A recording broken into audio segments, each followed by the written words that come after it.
നമസ്കാരം. ഭക്തിയുടെയും വിശ്വാസത്തിന്റെയും പ്രതീകമായ ശബരിമല സന്നിധാനത്തെ പോലും സ്വന്തം കീശ വീർപ്പിക്കാനും കോടികൾ കൊള്ളയടിക്കാനുമുള്ള കേന്ദ്രമാക്കി മാറ്റിയവർക്ക് ഇനി ഒളിക്കാൻ ഇടമില്ലെന്ന് വ്യക്തമാക്കുന്ന വാർത്തകളാണ് പുറത്തു വന്നുകൊണ്ടിരിക്കുന്നത്. ശബരിമലയിലെ മിൽമ നെയ് ക്രമക്കേട് കേസിൽ തിരുവിതാംകൂർ ദേവസ്വം ബോർഡ് മുൻ പ്രസിഡന്റ് PS പ്രശാന്തും പ്രതിയാകാൻ പോകുന്നു എന്നതാണ് ഏറ്റവും പുതിയ വിവരം. ദേവസ്വം വിജിലൻസ് നടത്തിയ ആഴത്തിലുള്ള അന്വേഷണത്തിന് പിന്നാലെയാണ് പ്രശാന്തിന് പുറമെ മുൻ ബോർഡ് അംഗം അജികുമാർ, മുൻ അഡ്മിനിസ്ട്രേറ്റീവ് ഓഫീസർ മുരാരി ബാബു എന്നിവരെ കൂടി പ്രതിപട്ടികയിൽ ഉൾപ്പെടുത്താൻ വഴിയൊരുങ്ങിയത്. ശബരിമലയിൽ കോടികളുടെ നെയ് തട്ടിപ്പിന് തന്ത്രപരമായി നേതൃത്വം നൽകിയത് ഈ 3 പേരുമാണെന്നാണ് വിജിലൻസിന്റെ അന്തിമ വിലയിരുത്തൽ. ഈ നെയ് തട്ടിപ്പിലൂടെ മാത്രം ദേവസ്വം ബോർഡിനും ഭക്തജനങ്ങൾക്കും ഏകദേശം 2,30,00,000 രൂപയുടെ വൻ സാമ്പത്തിക നഷ്ടമാണ് ഉണ്ടായിരിക്കുന്നത്. ഇവിടെ നമ്മൾ ഓർക്കേണ്ട പ്രധാനപ്പെട്ട മറ്റൊരു വസ്തുതയുണ്ട്.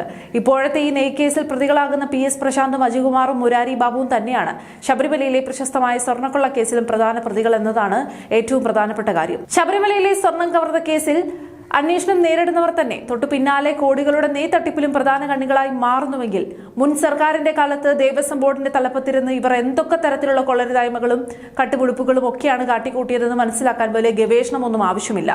ദേവസ്വം വിജിലൻസ് നടത്തിയ പ്രാഥമിക അന്വേഷണത്തിൽ തന്നെ ഈ ഉന്നത നേതാക്കളുടെയും ഭാരവാഹികളുടെയും കറുത്ത കരങ്ങൾ വ്യക്തമായിരുന്നു. ബോർഡ് അംഗങ്ങളുടെയും പ്രസിഡന്റുമാരുടെയും നേരിട്ടുള്ള അറിവോ സമ്മതമോ ഇല്ലാതെ സന്നിധാനത്ത് ഇത്രയും ഭീമമായ ഒരു അഴിമതി നടക്കില്ലെന്ന് ആദ്യമേ തന്നെ സംശയമുണ്ടായിരുന്നു.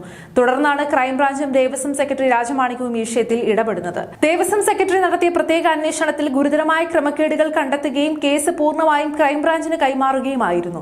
മിൽമയിൽ നിന്ന് ശബരിമലയിലേക്ക് നെയ് കൊണ്ടുവന്ന രീതിയും അതിന്റെ ഗുണനിലവാരവും ബില്ലുകൾക്ക് വരുത്തിയ തിരിമറികളും മുതൽ സകല കാര്യങ്ങളും വിശദമായി അന്വേഷിക്കാനാണ് ക്രൈംബ്രാഞ്ചിന്റെ തീരുമാനം.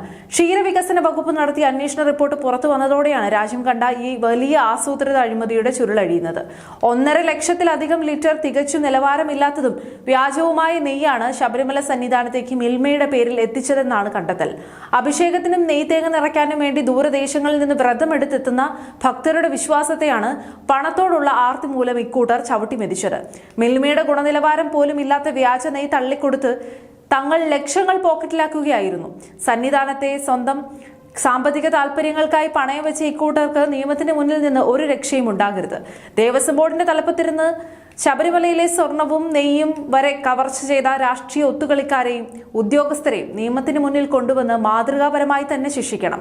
കോടതിയും അന്വേഷണ സംഘങ്ങളും വിഷയം കടുപ്പിച്ചതോടെ മുൻ ഭരണകൂടത്തിന്റെ തണലിൽ ആടിത്തിമിർത്ത സകല അഴിമതിക്കാരുടെയും മുഖമൂടിയാണിപ്പോൾ തകർന്നു വീണുകൊണ്ടിരിക്കുന്നത്. വരും ദിവസങ്ങളിൽ കൂടുതൽ വമ്പന്മാർ ഈ കേസിൽ കുടുങ്ങുമെന്ന കാര്യത്തിൽ യാതൊരുവിധ സംശയവുമില്ല.